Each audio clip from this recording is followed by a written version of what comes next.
March the 6th, 2025. Guys, you're looking at Representative Thomas Massie from Kentucky, Republican, and Senator Mike Lee, also a Republican from Utah.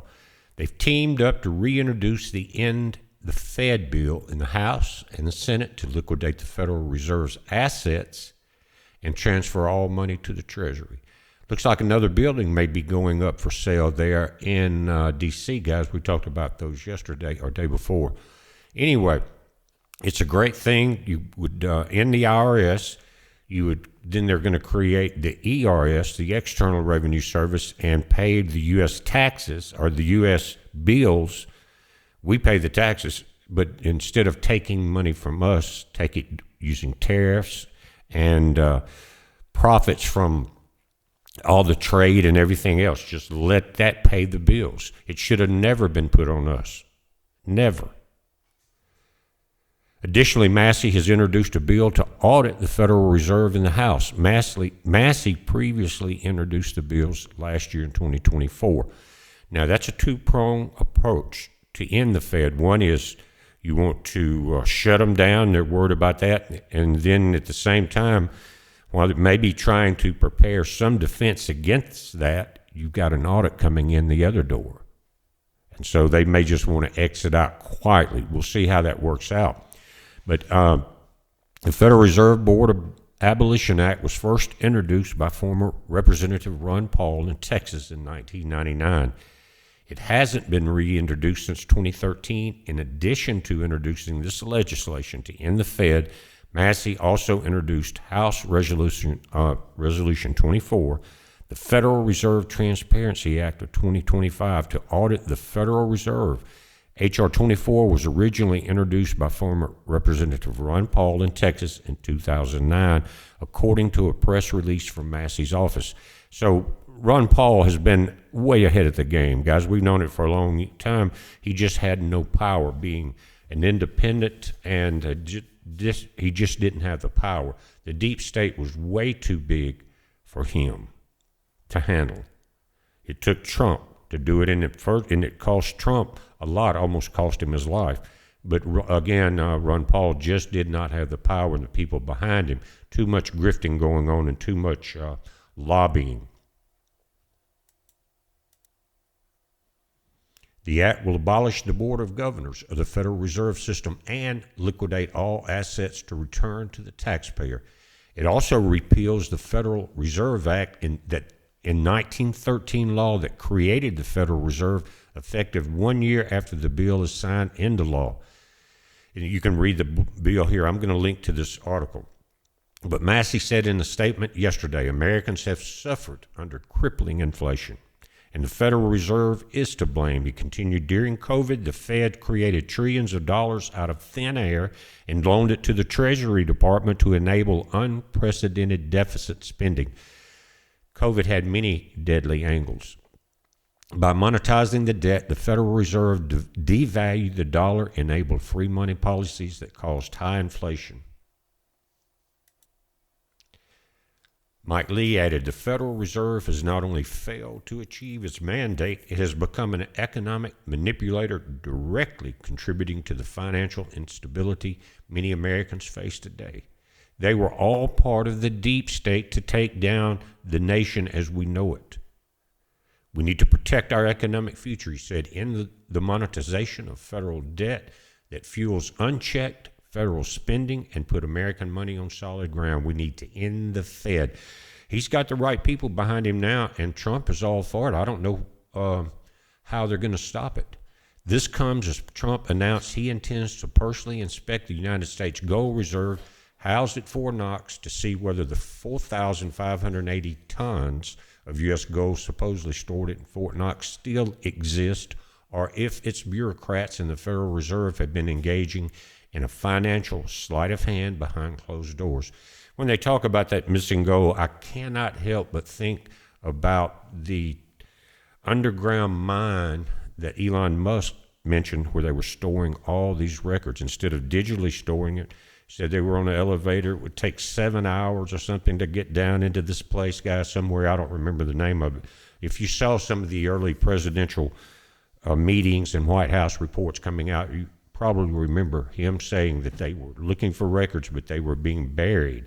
Now, that's the first place. If there was missing gold, I would look. Of course, a lot could be shipped to offshore islands, buried underground, and many other places. But nothing will go unfounded when our Father in heaven has his say. And what he's doing is, in his patience, is letting all of this come to light. Fed Chair Jerome Powell and others at the Fed Reserve and their cohorts in the Democratic Party have led Americans into a current inflation nightmare. Thank you, Dems, but those nightmares come back.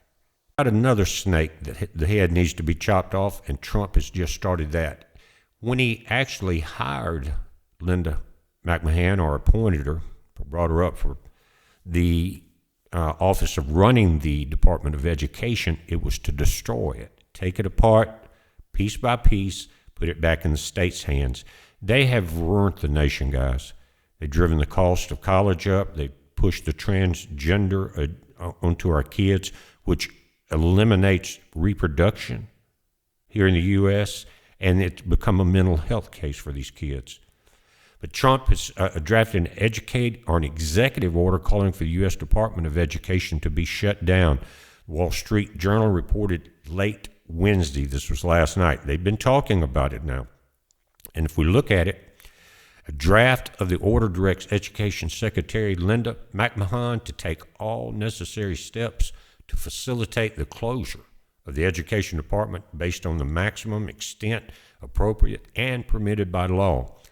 McMahon, during her confirmation hearing last month, had stopped short of saying she would shut the department down, arguing that it takes an act of Congress. It's about to happen. However, McMahon told staff in an email Monday, the same day she was confirmed by the Senate, that Trump and the American voters had tasked us with accomplishing the elimination of the bureaucratic bloat here at the Education Department. A momentous final mission, quickly and responsibly, she said he wants it done. Fully unwinding the department would require a filibuster-proof 60-vote majority in the Senate, legal experts have said. The major programs it administers, including money for students with disabilities and student loans, are codified in law and have significant political constituents.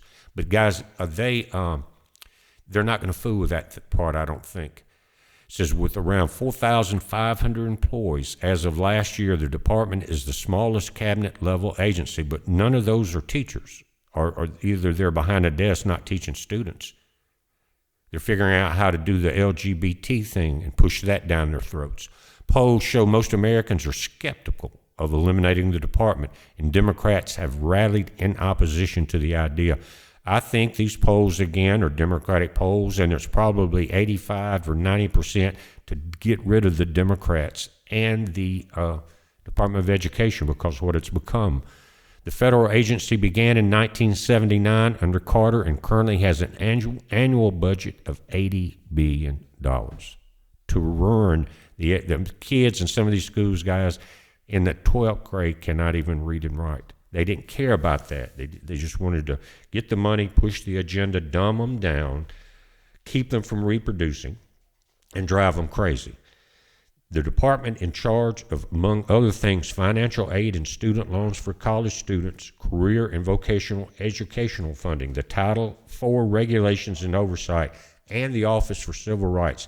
They maintain a massive data record on all schools in the nation.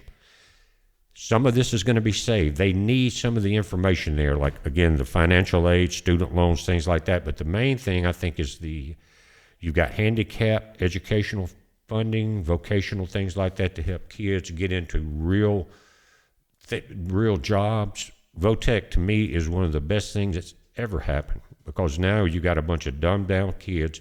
Some of them are programmers or being told to code or whatever. Most of them don't get a job.